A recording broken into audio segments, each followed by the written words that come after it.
شخص کو رفع الیدین کی حدیث نہیں ملی، تحقیق کے باوجود، جستجو کے باوجود اور نیت خالص ہونے کے باوجود، اگر ساری عمر رفع الیدین اور آمین کی حدیث نہیں ملی، لیکن اس کا عقیدہ یہ تھا کہ اللہ میرا الہ ہے اور محمد صلی اللہ علیہ وآلہ وسلم میرے آقا اور پیشوا ہیں، ان کا اسوہ حسنہ میرے لیے نمونہ ہے، اگر اس کا یہ عقیدہ تھا، حدیث پر عمل نہ بھی ہوا، اللہ سے امید ہے وہ پھر بھی جنتی ہے۔ لیکن نبی کا چچا ہے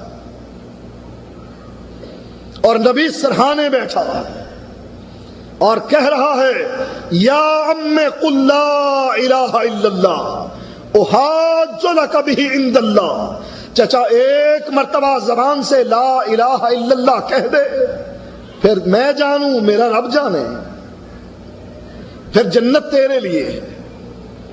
اور چچا اموت علی دین عبد المطلب یہ کہتے ہوئے مر رہا ہے، اور نبی اس کے غم میں دیوانہ ہوا ہے، اور جبریل وہی لے کر اتر رہا ہے، اور اللہ اپنے نبی کو یہ درس دے رہا ہے انک لا تہدی من احببت ولکن اللہ یہدی من یشاء، نبی تو جس سے محبت کرتا ہے تو اس کو ہدایت نہیں دے سکتا، رب جس کو چاہے روم سے آنے والے سہیب کو ہدایت دے دے، حبشہ کے غلام بلال کو ہدایت دے دے، ابو سفیان ساری زندگی نبی سے لڑتا رہا، آخری عمر میں اس کو ہدایت دے دے۔ بات عقیدے کی ہے، فروع کی کوئی بات نہیں۔ اگر عقیدہ درست ہے انشاءاللہ کمی کوتاہی اللہ ویسے ہی معاف کر دے گا، اور اگر نہیں تو سزا ملنے کے بعد آخر کار اس عقیدے والے کے لیے جنت ضروری ہے۔ عقیدے والا دائمی جہنمی نہیں ہے۔ اس لیے ہم پوچھتے ہیں اب امام اعظم کی تقلید عقیدے میں کیوں نہیں کرتے؟ اب آئیے نفس مسئلہ کی طرف کہ تقلید ہے کیا۔ ہمارے اس سعودی عرب میں بعض علماء کے فتاوے موجود ہیں کہ عامی کے لیے تقلید واجب ہے، ضروری ہے، عامی کسی نہ کسی عالم کی تقلید کرے، لیکن یہ تقلید ہے کیا؟ عامی کا مفتی سے مسئلہ پوچھنا تقلید نہیں۔ اسی لیے اصول فقہ کی کتابوں میں یہ بات لکھی گئی ہے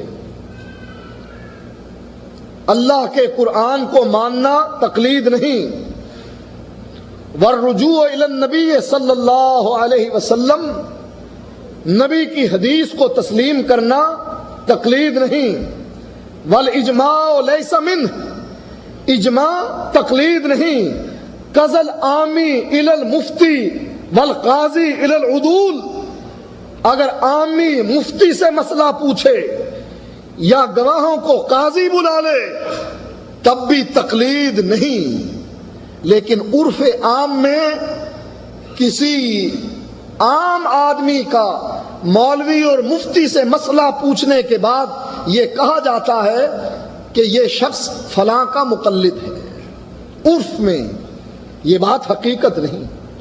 ہمارے ہاں جو بعض فتاوی موجود ہیں کہ عامی کسی امام کی تقلید کرے، وہ تقلید عرفی تقلید ہے، لیکن حقیقی تقلید کیا ہے کہ کسی آدمی کی بات ماننا، قبول و قول الغیر من غیر حجہ، کسی آدمی کی بات ماننا جو نہ اللہ کے قرآن میں ہو، نہ نبی کی حدیث میں ہو، نہ اس پر اجماع ہو، اور نہ وہ مسئلہ اجتہادیہ ہو، کسی آدمی کی وہ بات ماننا جو حجج شریعہ میں نہ ہو، اس کو تقلید کہا جاتا۔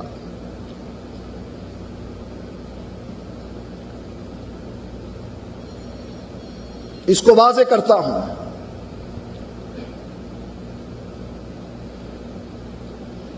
تجلی میں مفتی صاحب جواب دیتے ہیں. سائل سوال کرتا، سائل کا سوال ہے کہ میرے اس مسئلے کا جواب کتاب و سنت کی روشنی میں دیا جائے. ذہن میں رکھیے اس سوال کو. سائل سوال کرتا ہے میرے مسئلے کا جواب کتاب و سنت کی روشنی میں دیا جائے. اب مفتی صاحب جواب دیتے ہیں، کہتے ہیں ہر سائل یہی لکھتا ہے کہ میرے مسئلے کا جواب کتاب و سنت کی روشنی میں دیا جائے. مفتی صاحب کہتے ہیں اس مغالطے کو دور کر لیا جائے کہ مقلد کے لیے کتاب و سنت کی روشنی نہیں، اس کے امام کا قول حجت ہوا کرتا. تقلید کیا ہوئی؟ کتاب و سنت کے مقابلے میں اپنے امام کے قول کو ماننا یہ تقلید ہے. کتاب و سنت کے مقابلے میں اپنے امام کے قول کو ترجیح دینا یہ تقلید ہے. اب بتلائیے ایسی تقلید کوئی کرنے کے لیے تیار ہے کہ اللہ کا قرآن ایک طرف اور امام کی بات دوسری طرف؟ کیا کوئی اس میں شک و شبہ باقی رہ جاتا ہے کہ ایسی تقلید نہ صرف حرام ہے بلکہ یہ شرک تک جا پہنچتی؟ اسی لیے اصول فقہ کی کتابوں میں احناف کے ہاں یہ بات لکھی ہوئی ہے، فَأَمَّا الْمُقَلِّدُ فَمُسْتَنَدُهُ قَوْلُ مُجْتَهِدِهِ لَا ظَنُّهُ وَلَا ظَنُّ. مقلد کے لیے اس کے امام کا قول حجت ہوا کرتا ہے، نہ اس کا زن چلے نہ اس کا زن چلے. اس کو پھر سمجھیے. امام کرخی اصول کرخی میں لکھتے ہیں، کہا قرآن کی ہر وہ آیت جو ہمارے امام کے قول کے خلاف آئے گی. کیا خیال ہے آپ لوگوں کا؟ قرآن کی ہر وہ آیت جو امام کے قول کے خلاف آئے، قرآن کی آیت کو مانا جائے یا امام کے قول کو مانا جائے؟